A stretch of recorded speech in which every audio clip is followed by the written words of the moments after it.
This recording is being performed with permission from Scholastic Books Publishers.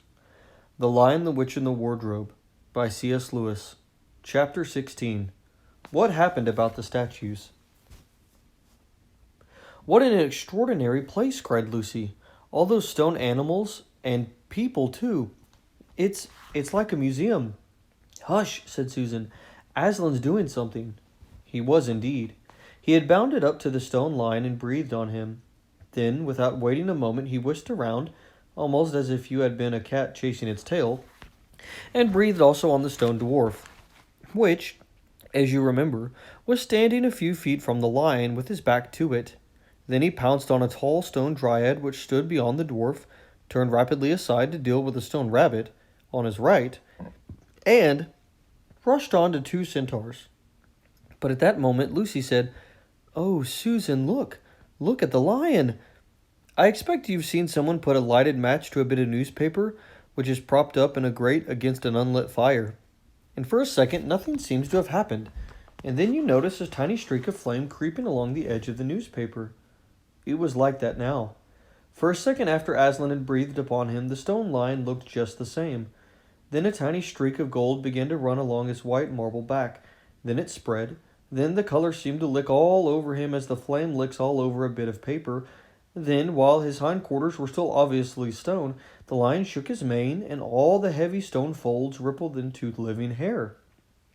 Then he opened a great red mouth, warm and living, and having a prognosis yawn. And now his hind legs had come to life. He lifted one of them and scratched himself.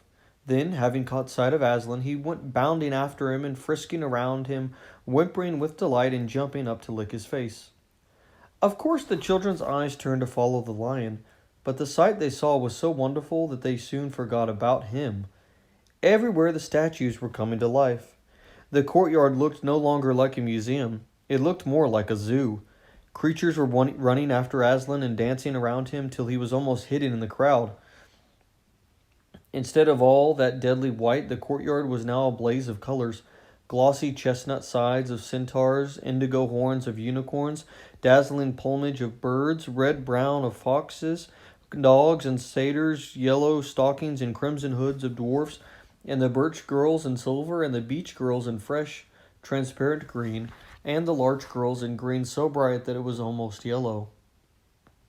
And instead of the deadly silence, the whole place rang with the sound of happy roarings, brayings, yelpings, barkings, squealings, cooings, neighings, stampings, shoutings, hurrahings, songs, and laughter.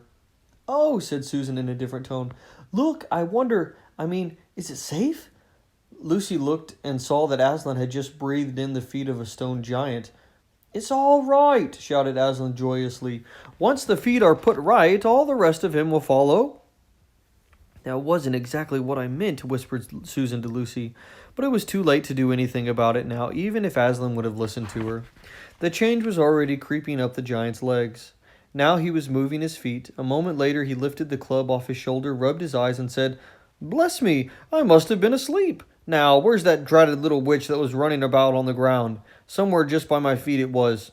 And when everyone had shouted up to him to explain what had really happened, and when the giant had put his hand to his ear and got them to repeat it all again, so that at last he understood, then he bowed down till his head was no further off than the top of a haystack, and touched his cap repeatedly to Aslan, beaming all over his honest ugly face. Giants of any sort are now rare in England, and so few giants are good-tempered that 10 to 1 you have never seen a giant when his face is beaming. It's a sight well worth looking at. "For the inside of this house," said Aslan. "Look alive, everyone. Upstairs and downstairs and in my lady's chamber. Leave no corner unsearched. You never know where some poor prisoner may be concealed." And into the interior they all rushed, and for several minutes the whole of that dark, horrible, fusty old castle echoed with the opening of windows and with everyone's voices crying out at once, "Don't forget the dungeons! Give us a hand with this door! Here's another little winding stair! Oh, I say, here's a poor kangaroo! Call Aslan! Whew, how it smells in here! Look out for trap doors up here! There are a whole lot more on the landing!" But the best of all was when Lucy came rushing upstairs, shouting out, "Aslan, Aslan, I found Mr. Tumnus! Oh, do come quick!" A moment later, Lucy and the little fawn were holding each other by both hands and dancing around and around for joy. The little chap was none the worse for having been a statue, and was, of course, very interested in all that she had to tell him. But at last the ransacking of the witch's fortress was ended. The whole castle stood empty, with every door and window open, and the light and the sweet spring air flooding into all that dark and evil places which needed them so badly. The whole crowd of liberated statues surged back into the courtyard, and it was then that someone, Tumnus I think, first said, "But how are we going to get out?" For Aslan had got in by a jump, and the gates were still locked. "That'll be all right," said Aslan, and then, rising on his hind legs, he bawled up at the giant.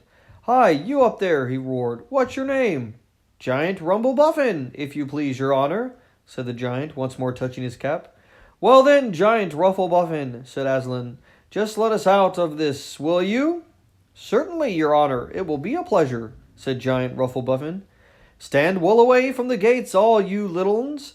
Then he strode to the gate himself, and bang, bang, bang went his huge club. The gates creaked at the first blow, cracked at the second, and shivered at the third.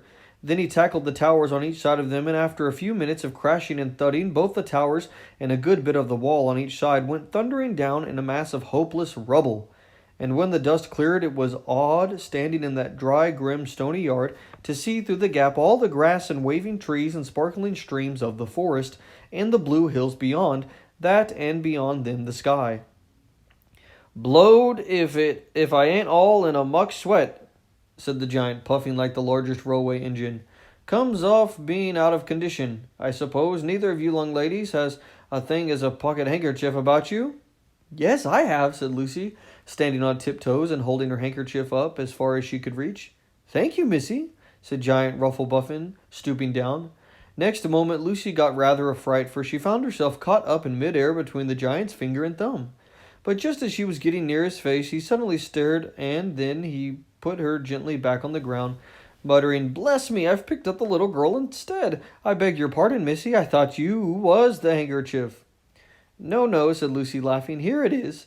This time he managed to get it, but it was only about the same size to him that a saccharine tablet would be to me or you, so that when she saw him solemnly rubbing it to and fro across his great red face, she said, "I'm afraid it's not much use to you, Mr. Rumplebuffin." "Not at all, not at all," said the giant politely. "Never met a nicer handkerchief. So fine, so handy, so I don't know how to describe it." "What a nice giant he is," said Lucy to Mr. Tumnus. "Oh, yes," replied the fawn. "All the Buffins always were. One of the most respected of all the giant families in Narnia. Not very clever, perhaps. I never knew a giant that was. But an old family, with traditions, you know. If he'd be the other sort, she'd have never put him into stone." At this point Aslan clapped his paws together and called for silence. "Our day's work is not over yet," he said. "And if the witch is to be finally defeated before bedtime, we must find the battle at once." "And join in, I hope, sir," added the largest of the centaurs. "Of course," said Aslan. "And now, those who can't keep up, that is, children, dwarves, and small animals, must ride on the backs of those who can. That is, lions, centaurs, unicorns, horses, giants, and eagles. Those who are good with their noses must come in the front with us lions to smell out what the battle is. Look lively, and sort yourselves." And with a great deal of bustle and cheering they did. The most pleased of the lot was the other lion, who kept running about everywhere, pretending to be very busy, but really in order to say to everyone he met, "Did you hear what he said? Us lions? That means him and me. Us lions. That's what I like about Aslan. No side, no standoffish. Us lions. That meant him and me." At least he went on saying this till Aslan had loaded him up with 3 dwarves, 1 dryad, 2 rabbits, and a hedgehog. That steadied him a bit. When all were ready, it was a big sheepdog who actually helped Aslan most in getting them sorted into that proper order. They set out through the gap in the castle wall. At first the lions and dogs went nosing about in all directions, but then suddenly one great hound picked up the scent and gave bay. There was no time lost after that. Soon all the dogs and lions and wolves and other hunting animals were going at full speed with their noses to the ground, and all the others, streaked out for about half a mile behind them, were following as fast as they could. The noise was like an English fox hunt, only better, because every now and then was the music of the hounds was mixed with the roar of the other lion, and sometimes he far deeper and more awful roar of Aslan himself. Faster and faster they went as the scent became easier and easier to follow. And then, just as they came to the last curve in a narrow, winding valley, Lucy heard above all those noises another noise, a different one, which gave her a queer feeling inside. It was a noise of shouts and shrieks and of the clashing of metal against metal. Then they came out of the narrow valley, and at once she saw the reason.